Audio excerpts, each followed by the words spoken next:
Good morning सभी को। कैसे आप सभी लोग? आशा करता हूँ आप सभी लोग स्वस्थ होंगे, मस्त होंगे और अपने अपने घरों में होंगे। तो आज की हमारी ऑनलाइन क्लास का विषय है गणित, और गणित विषय के अंतर्गत हम लोग आज पढ़ेंगे संख्याओं की उछल कूद। तो बच्चों, उछल कूद तो आप लोग भी मचाते होंगे, और उछल कूद में क्या होता है? एक स्थान से उछलकर दूसरे स्थान पर जाना और दूसरे स्थान से उछलकर तीसरे स्थान पर जाना।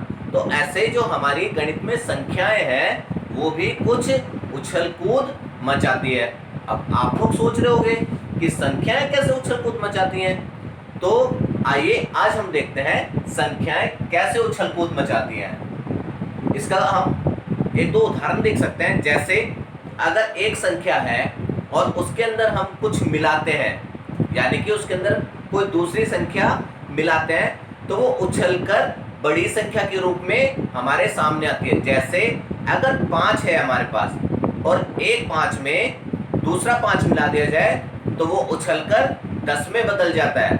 ऐसे ही अगर हमारे पास 15 है, एक संख्या 15 है और दूसरी संख्या 13 है, तो 15 में से 13 निकाल दिया जाए तो वही संख्या उछलकर नीचे की ओर चली जाती है और बचता है हमारे पास 2।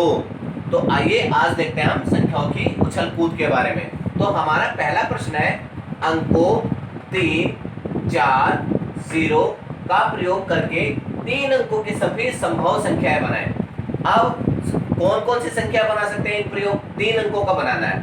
तो जैसे हमने लास्ट क्लास में पढ़ा था कि 3 अंकों की संख्या बनाने के लिए उनके अंदर 3 अंक होना जरूरी है।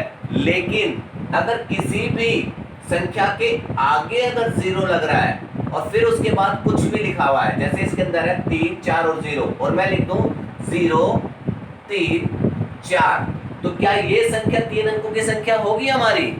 नहीं होगी। मैंने आपको पिछली क्लास में बताया था कि 0 अगर आगे लगा है, किसी भी संख्या के आगे लगा है, किसी भी अंक के आगे लगा है, तो उस 0 की वैल्यू या उस 0 का मूल्य कुछ नहीं होगा। हाँ, लेकिन अगर यही 0, अगर हम लोग बात करें यही 0 अगर इनके पीछे लिखी होती 3, 4 और 0, तब ये 3 अंकों की संख्या बन जाती। तो आइए इन तीनों अंकों का प्रयोग करते हुए हम 3 अंकों की सभी संभव संख्या बनाते हैं। तो सबसे पहले हम लोग लेते हैं 3,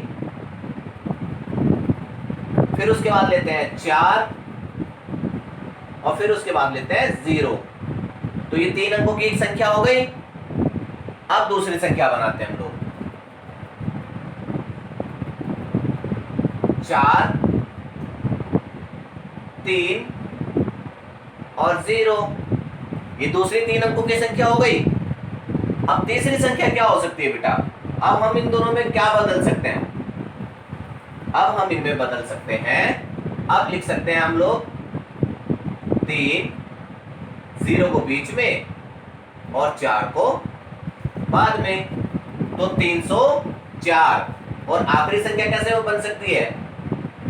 4, 0, 3। तो ये कुल 4 संख्याएं हमारी बनकर सामने आ गई हैं। पहली संख्या बनी हमारी 340, दूसरी संख्या बनी 430, तीसरी संख्या बनी 304 और चौथी संख्या बनी 403। तो आई होप सभी को समझ में आया होगा। अब हम बात करते हैं अपने अगले प्रश्न के बारे में। अगला प्रश्न हमारा कहता है, अंकों 1, 3, 1 और 4 का प्रयोग करके 3 अंकों की संख्याएं बनाओ। अब हमें 3 अंकों की संख्या बनानी है। 3 अंकों की संख्या आप, मुझे नहीं लगता कि आप लोग नहीं बना सकते, आप लोग बना सकते हो। लेकिन इसके अंदर हमें 3 अंकों की कौन सी संख्या बनानी है? जो संख्या सबसे बड़ी हो।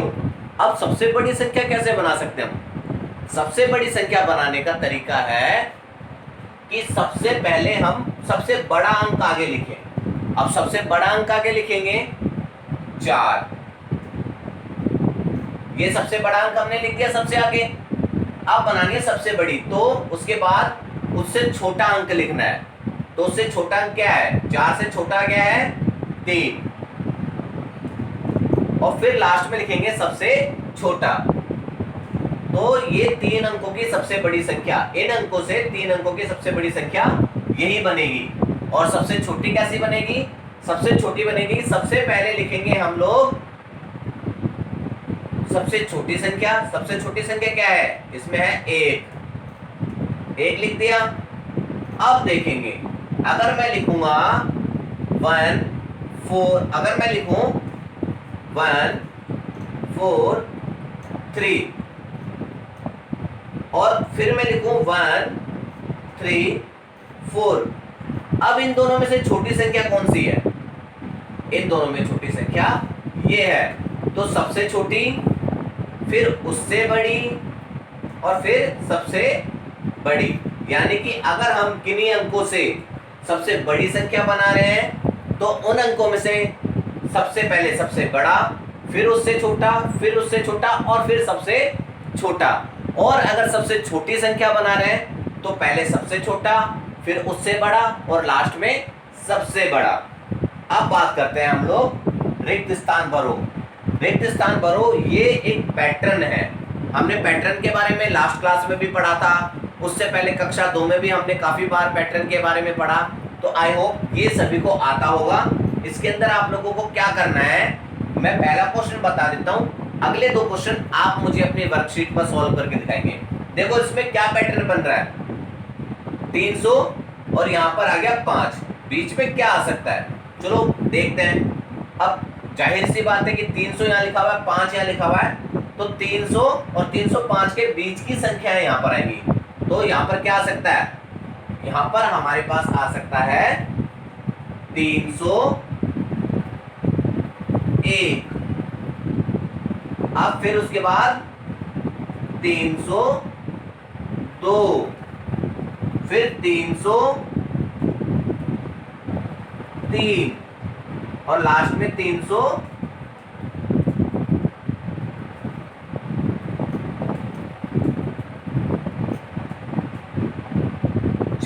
और इसके बाद 305। तो आया सभी को समझ में बेटा? ये 2 क्वेश्चन मैं आप लोगों के लिए छोड़ रहा हूं, ये 2 क्वेश्चन मुझे आप सॉल्व करके बताएंगे, ठीक है? तो अब हम लोग बात करते हैं अपने अगले क्वेश्चन के बारे में। तो हमारा अगला क्वेश्चन है, दी गई संख्याओं को शब्दों में लिखो। अब ये लिखा हुआ है 310, तो आप लोगों को इसको शब्दों में लिखना है 310। फिर उसके बाद 222, तो अगला हो गया हमारा 222 और उससे अगला 403, तो ये है हमारा 403। इसके अंदर ज्यादा कुछ करने का नहीं था। अब बात करते हैं हमारे अगले क्वेश्चन की। ये जो क्वेश्चन है आपका, इस क्वेश्चन को हल करने के 2 तरीके हैं। अब क्वेश्चन क्या है, पहले हम लोग वो देख लेते हैं कि दी गई संख्याओं में क्या जोड़ें कि उत्तर 100 हो जाए। यानी कि ये जो हमारी संख्या दी गई हुई है 92, 87, 90, इनमें क्या जोड़ें कि हमें 100 प्राप्त हो जाए। अब इनके 2 तरीके हैं। एक तो ये कि 92 में ऐड करके देखो, 92 से आगे 100 तक गिनती गाकर देखो कि कितने आते हैं। जैसे 92, 93, 94, 95, 96, 97, 98, 99 और 100। ये हो गए 3 और ये हो गए 5, तो 5 और 3 8। तो एक तरीका तो ये हो गया कि 92 में हम लोग 8 जोड़ेंगे तो हमारे पास 100 आ जाएंगे। और एक तरीका ये है कि हम लोग 100 में से 92 घटा दें, 100 लिखा, उसके बाद 92। अब इसमें से अगर हम लोग ये माइनस कर देंगे तो हमारे पास जो नीचे आएगा वो हमारा आंसर हो जाएगा। जैसे ये 0 में से 2 नहीं जा सकते, इससे हमने उधार मांगा, इसके पास भी कुछ नहीं है, इसने अगले से उधार मांगा। अब इसने अगले से उधार मांगा तो ये हो गए 10 और इसने एक इसको उधार दे दिया, ये बच गए 9, ये हो गए 10। तो 10 में से अगर 2 गए तो बचे 8। अब इसके पास 9 बचे, यहाँ भी 9, 9 में से 9 गए 0 और इसने सब कुछ उधार दे दिया तो इसके पास भी बचा 0। मैंने आप लोगों को कल भी पहले क्लास में भी बताया था और आज सुबह भी बताया अभी क्लास शुरू होने पर कि संख्या इसके अंक के आगे 0 लगने से उसका कोई महत्व नहीं होता, इसलिए हमारा आंसर आया 8। कितना आया? 8। तो अब इन 2 तरीकों से आप लोग अपना ये सॉल्व कर सकते हो सवाल को, ठीक है? अब हम लोग बात करते हैं अगली उसकी संख्या की कि 87 में क्या जोड़े कि 100 हो जाए। तो 87 में हम लोग 88, 89 और 90, 3 तो ये हो गए। और 90 में 10 और जोड़ेंगे तो कितने हो जाएंगे 100। तो 10 और 3 13। क्या आया आंसर 13। अब 90 में क्या जोड़ेंगे 100 आ जाए, ये आप लोग हल करोगे। तो अब हम लोग बात करते हैं अपने अगले क्वेश्चन के बारे में। तो हमारा अगला क्वेश्चन क्या कहता है कि नीचे दी गई तालिका को कॉपी में बनाकर खानों में रंग भरो। जैसे ये तालिका बनी हुई है तो इसी तरह से आप लोगों को बनानी है और इनमें कलर भरना है। अब कलर कौन कौन सा भरना है, तो वो बात करते हैं कि कौन सा कलर किस खाने में भरना है। तो जिस संख्या में इकाई के स्थान पर 3 है उसमें लाल रंग भरना है। अब हमें ये देखना है कि किस किस खाने में इकाई के स्थान पर 3 है। अब इकाई, ढाई, सैकड़ा, हजार क्या है वो मैं आपको बताता हूँ कि देखो हमेशा हम लोग संख्या की और अगर हमने मूव किया हुआ है तो सीधे हाथ की तरफ से शुरू करते हैं। तो सीधे हाथ की तरफ से शुरू करेंगे तो हमारा सीधा हाथ इधर है तो हम लोग इधर से शुरू करेंगे। ये होती है हमारी इकाई, दूसरे नंबर पे दहाई और तीसरे नंबर पे सैकड़ा। तभी तो हम लोग बोलते हैं 468 ऐसे बोलते हैं ना 400। तो इसका मतलब ये सैकड़ा है, ये दहाई 68, 60 और 8 68 और इकाई यानी कि इसको 8 बोलते हैं, 60 जमा में 8 68। तो अब हमें ये देखना है कि लाल रंग किस किस खाने में करना है। उस खाने में करना है लाल रंग जिस खाने में इकाई के स्थान पर 3 हो। तो इकाई के स्थान पर 3 कहां कहां पर है, अब देखिए इकाई के स्थान पर 3 कहां है, एक तो ये रहा, इसमें लाल रंग भरना है। और इकाई के स्थान पर 3 कहां है, और इकाई के स्थान पर यहाँ है, इसमें 3 इसमें लाल रंग भरना है। और इकाई के स्थान पर कहाँ है, यहाँ है, इसमें लाल रंग भरना है। और कहाँ है इकाई के स्थान पर 3, यहाँ है। अब देखना है अगला क्वेश्चन हमारा क्या कहता है कि जिस संख्या में दहाई के स्थान पर 2 है हरा रंग भरो। अब दहाई के स्थान पर यानी कि दूसरे नंबर पर 2 कहां कहां पर लिखा हुआ है, तो दूसरे नंबर पे 2 जहां लिखा हुआ है उसमें भरना है हमें हरा रंग। तो दूसरे नंबर पे 2 यानी कि दहाई पे 2 कहां है, यहाँ है 1। उसके बाद बात करें 2 यहाँ पर हरा रंग, फिर दहाई के स्थान पर 2 कहां है, यहाँ है, फिर दहाई के स्थान पर 2 कहां है, यहाँ है। और फिर सैकड़ा यानी कि जिस स्थान पर, जिस संख्या में सैकड़े के स्थान पर 4 है नीला रंग भरना है। अब सैकड़े के स्थान पर 4 कहां है, 4 कहां है सैकड़े के स्थान पर, तो सैकड़े के स्थान पर 4 है हमारा, एक तो ये हो गया, एक ये हो गया, और एक ये हो गया, और एक ये हो गया। तो सबको समझ में आया। इसी तरह से जिस स्थान पे इकाई के स्थान पर 3 है उसमें लाल रंग भरना है। इकाई के स्थान पर 3 यहाँ है, यहाँ है, यहाँ है और यहाँ है, इसमें लाल रंग भरना है। जिस स्थान पर, जिस संख्या में दहाई के स्थान पर 2 है उसमें हरा रंग भरना है। दहाई के स्थान पर 2 यहाँ है, यहाँ है, यहाँ है और यहाँ है। और जिस संख्या में सैकड़े के स्थान पर 4 है उसमें नीला रंग भरना है। तो वो कहाँ कहाँ है, यहाँ है, यहाँ है और यहाँ है और यहाँ है। ठीक है, आई होप सभी को समझ में आया। तो अब हम लोग अपने बात करते हैं अगले क्वेश्चन की ओर। हमारा अगला क्वेश्चन कहता है पैटर्न पूरा करो। तो पैटर्न के बारे में मैंने आप लोगों को दूसरी क्लास में भी बहुत बार बताया, इससे जो पहले हम लोगों ने ऑनलाइन क्लास करी उसमें भी बहुत बताया, और जो अभी जो आज की क्लास है उसमें भी मैंने सुबह बताया, शुरू में बताया था पैटर्न के बारे में। तो अब इस पैटर्न कैसे बढ़ रहा है ये आप लोगों को देखना है और आगे उनको पूरा करना है। जैसे एक मैं बताता हूँ, 2 आप लोगों को अपने आप करने हैं। जैसे 110, फिर 110 में 10 जोड़े 120, फिर 10 जोड़े 130। तो अब क्या होगा, 10 जोड़ेंगे 140, तो 140। अब 140 में 10 जोड़ेंगे तो 150, और 150 में 10 जोड़ेंगे तो 160। अब ये देखो अगले क्वेश्चन में क्या हो रहा है ये आप लोगों को देखना है। 100, 150, 200, अब 200 यानी कि इसमें 50-50 बढ़ रहा है। 100 में 50 150, 150 में 50 200, 200 में 50 जोड़ेंगे तो 250, 250 में 50 जोड़ेंगे तो इस तरह से। और फिर यहाँ पर देखो 215, 220, 225, इनमें कितने कितने बढ़ रहे हैं, इनमें 5-5 बढ़ रहे हैं। तो आगे आप लोगों को करना है। और अब हमारा आज का लास्ट क्वेश्चन है, वो बोर्ड पर मैं करा नहीं सकता, इसलिए आप लोगों को यहाँ इसमें दिखाने की कोशिश करता हूँ। आई होप शायद आपको दिख भी जाए।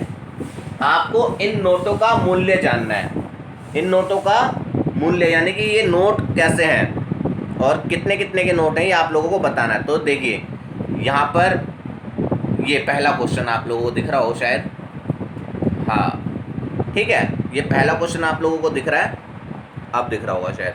तो देखिए पहले क्वेश्चन में क्या है कि 1 2 3 100 के कितने नोट हैं, 3। 10 के कितने नोट हैं, 2। और 5 का कितना है, 1। तो 100 के 3 नोट कितने हो गए, 300। 10 के 2 नोट हो गए कितने, 20।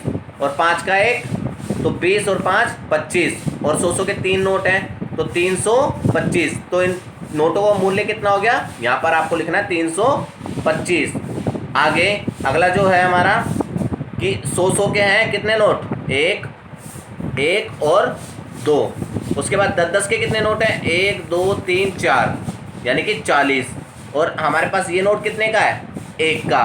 तो कितने हो गए टोटल, 240 और 1 41, 241 रुपये।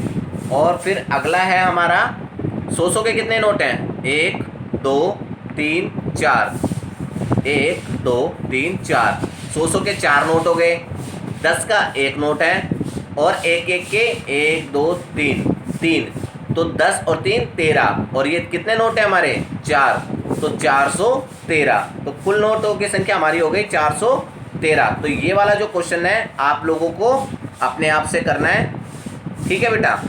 तो आई होप आप लोगों को आज की क्लास अच्छी लगी होगी, समझ में भी आई होगी। अब मैं आप लोगों को इस क्लास के बाद वर्कशीट दूंगा, उस वर्कशीट को आपको सॉल्व करके मुझे दिखाना है। जय हिंद, जय भारत।